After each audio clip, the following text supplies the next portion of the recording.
What are you cooking today, Miss Martha? I'm making smothered chicken and string bean with petite potatoes. It's a very easy dish. It's a skillet. It's a stovetop dish that I could do. I don't have to cut the oven on and heat the whole house up. And it's a fast and simple and it's economical. We'll start off with, we've got some chicken thighs. Sometimes I'll splurge and I'll get the skinless, boneless chicken thighs, but this is what was on sale.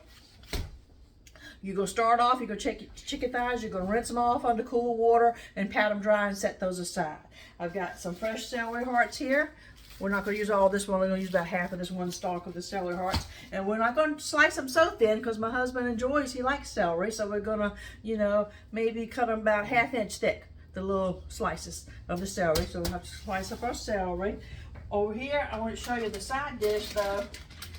On the string beans, if it was summer and I had my own garden, that'd be out my own garden, and I would have already snapped off the tip in the end and snapped them in two, and I would have prepped my own string beans right out of the garden. But these, it says trimmed, they're not trimmed. Let's Miss Martha open this up and let me show you something here on the string beans. I don't want y'all to get a stomach ache.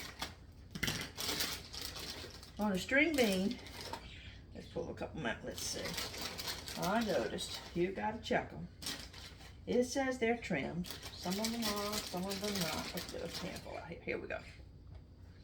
That was not too bad. It's got both ends off of it. That one's got both ends off of it. That one's got both ends off of it. This one's still got the stalk in on it. You got to break that little sucker off. It'll give you a stomach ache if you just dump that in the pot.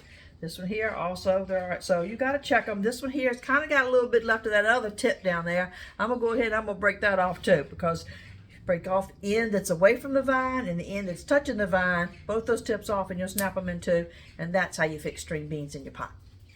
So I'm gonna go ahead and I'll have to dump these all out, check them, make sure they're the way I want them, that they're trimmed properly, and I'll rinse them off and drain those off in a colander. And I've got little petite potatoes here. I don't have to peel them or anything, I just got to rinse those off as well. So we'll meet over at the stove, we'll put a little olive oil in the pan, we're gonna take our prepped chicken, and we're going to put just a little seasoned salt on it. Where's my seasoned salt? Here we go. Any brand will do. We're going to put that in turn the stove on, turn the skillet on. We're going to brown it on each side. We're going to remove the chicken from the pan, set that off on a platter. And while I've got the hot drippings in the pan, we're going to take a cup of water and we're going to deglaze. I guess is a fancy chef term of it. But we're going to get that good stuff up off the bottom of it. And then we're going to open up our cream of celery soup here. We've got 3 cans of it. So we're going to dump that into the thing, into the skillet that's got the water and the pan drippings in it. We're also going to drain off 1 can of diced chilies. Add that to the skillet. We're going to stir that up till it's nice and smooth. We're going to put our chicken that we have par fried. It's not cooked all the way through. We're going to put that back into the pan. We're going to garnish on top of that our diced up celery that we have, and we're going to put a lid on that, and we're going to let that simmer away. We don't have to stir it. We don't have to do anything to it. We're just going to leave that alone for the next 30-40 minutes. While that's cooking, we're going to have our string beans that we have prepped in a big large sauce pot, and we're going to add the potatoes in with it too, water, and the only seasoning that's going to go in that is just a little shake of seasoned salt, a little bit of olive oil, and I have about 1 or 2 tablespoons of chicken bouillon. If I had chicken stock, I would have used that instead of water, but we're saving money on this menu. This is an optional. Sometimes my husband, when we're doing celery with chicken, smothered chicken, he loves that little lemon extra season. I'm going to make it optional for you because you may not want it. So not everybody likes lemon on their chicken. So we're going to, when I've got everything in the pan and I've got the lid and I've simmered it for about 10-15 minutes, I'm going to open it back up. I'm going to add some of the lemon pepper to it and put the lid back on it because he likes lemon on his chicken. Okay, give me a minute. You go get a cup of coffee and we'll meet over there at the stove because this is hardly anything to do. Well, now while you're just getting that cup of coffee, I have a few things to do. I've got to rinse my chicken, pat it dry. I've got to chop up my celery, set that aside. I've got to prep my string beans. So I have a little bit of work to do, but it'll seem like no time to you. But just like that, we'll be back over at the stove. Can you see me through all the steam? All right, I went ahead and I started this is string bean and your potatoes. There's just enough water to cover them. And there's 3 tablespoons of olive oil in there, 3 tablespoons of chicken bouillon powder in there, and 1 teaspoon of seasoned salt. That's all it needs. Back in the olden days, we'd have 2 ham hocks in that, and we'd boil it all the way down. And then my daddy would drink what was left called pot liquor, because it's got that little smoky broth in it. But you know, I put the potatoes in with the string beans, so the nutrients that are coming out of the string beans will seep into the potatoes. It's more nutritious that way. I've got my pan warming up over here. We're going to put the chicken in. It's just a little olive oil in it. I've rinsed my chicken. There's no seasoning on it right now.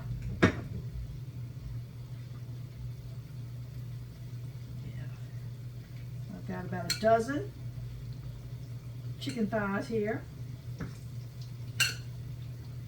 We're just going to brown it a little bit on each side. And then we're going to remove those from the pan. And we're going to deglaze the pan. Because we're making smothered chicken today with string beans and potatoes.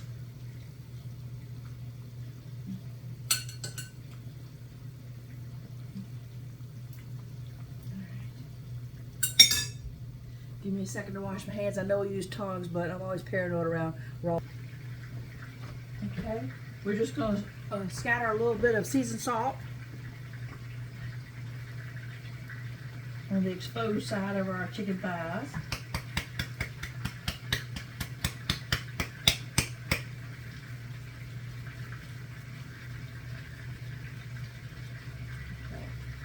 That looks good. Move the olive oil out of the way.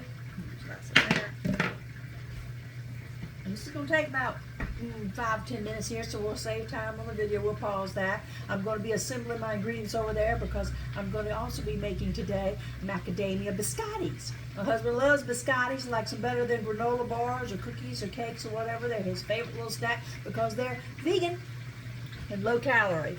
So I'll pause the video. Finish browning off my chicken, and then we'll pick back up. Yeah, I'm still browning off the chicken thighs here for smothered chicken.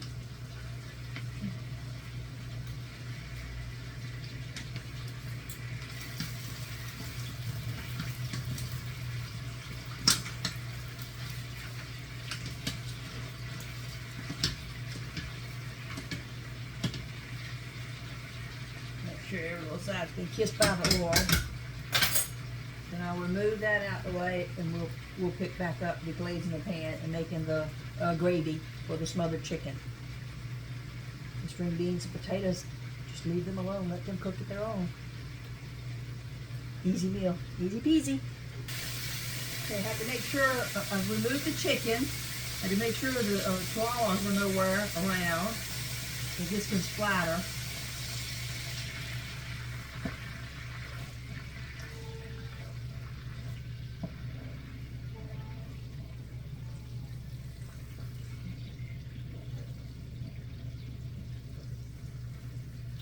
Half the water now,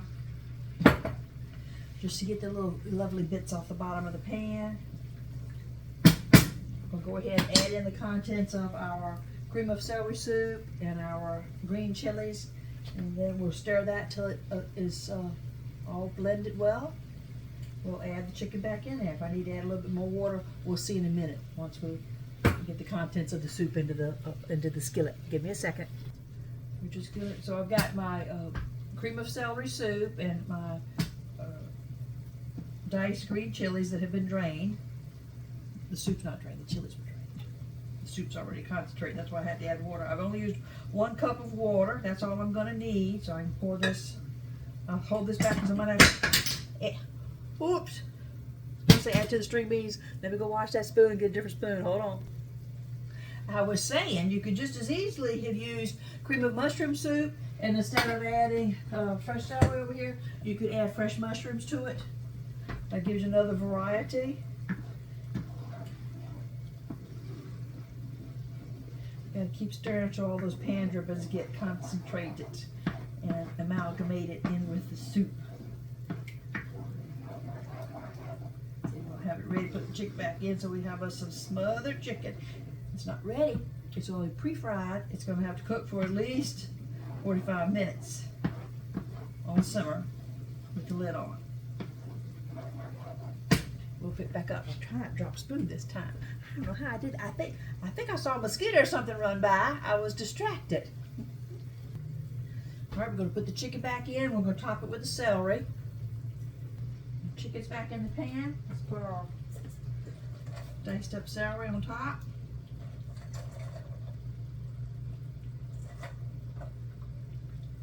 To enhance that celery flavor.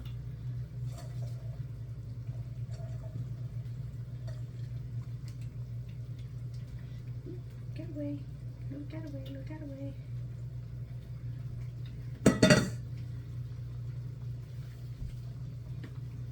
This is optional. My husband likes the lemon flavor with his chicken. You don't have to put it in yours. You can leave it out. I'm going to say that's about 1 tablespoon. It goes on. We're down to simmer. Let's turn our beans down to low. Our string beans and potatoes.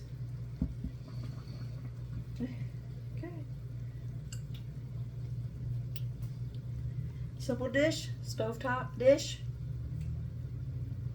protein, vegetables, starch, carbohydrates, fat, everything you need in a dinner, except you need a little bit of sweet. So I'm going to go make biscotti right now. I've got to look through and see, you know, when you make it often, sometimes you're making a pecan, sometimes you're making an almond, sometimes you're making a mixed nut, sometimes you're making macadamia. I think I've got more macadamia nuts. I'm going to use what I already have. I'm not going to go out and buy special milks and special flours and all to make a biscotti recipe. I'm going to show you what I do with just me. I just cook stuff that's in the freezer or the pantry, or simple to buy, and I'm just going to use my leftover items in my pantry over here to make biscotti up. Save money when you can. God bless. Thank you for watching. Stay tuned for the next video, which will be some kind of biscotti. Let's see which nuts I got first.